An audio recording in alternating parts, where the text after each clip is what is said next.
Sentimente mine ce mă spulberă în trecut. Mă mir că nu te mai cunosc cum te-am cunoscut.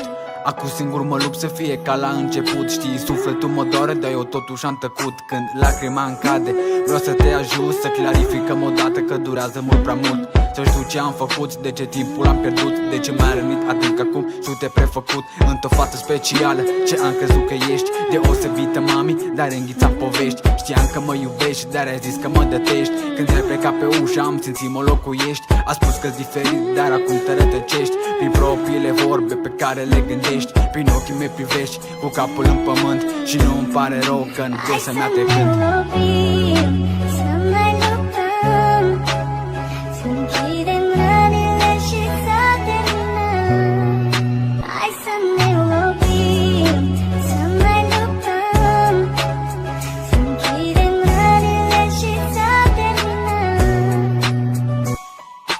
Stau undus pe pasin, cu inima mă doare. Prived în gol decorul și mă întreb de ce oare n-a fost o întâmplare. Greșește fiecare și viața e un test, vieții mele doare. Relația cu tine e un film în reluare. Îl văd de 10 ori pe zi și încă mă doare. E tare greu să vezi cum nu te înțelege, cum nu-i pasă de tine când pe lângă tine trece. Indiferentă mi se pare și mai rău când tu te vezi cu altul, dar ești în sufletul meu. Te știu așa departe, distanța ne desparte. Aș vrea să fiu cu tine peste tot, dar nu se poate.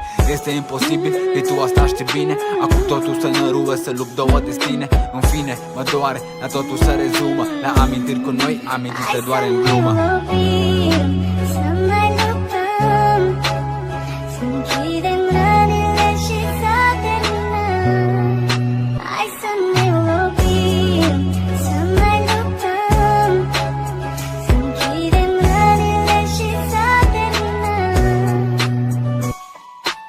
Ce să întrebe cum mai merge cu al tău, băiat pe care le-ai lăsat așa cum îți pare rău zău.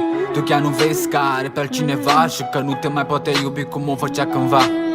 Acum ești tristă, parcă aveai suflet de gheață când tu ești spus să pleci cu zâmbetul pe față. Mai târziu îți pasă de ce să ne păcăm. Ne-a certat o viață întreagă și acum regretăm.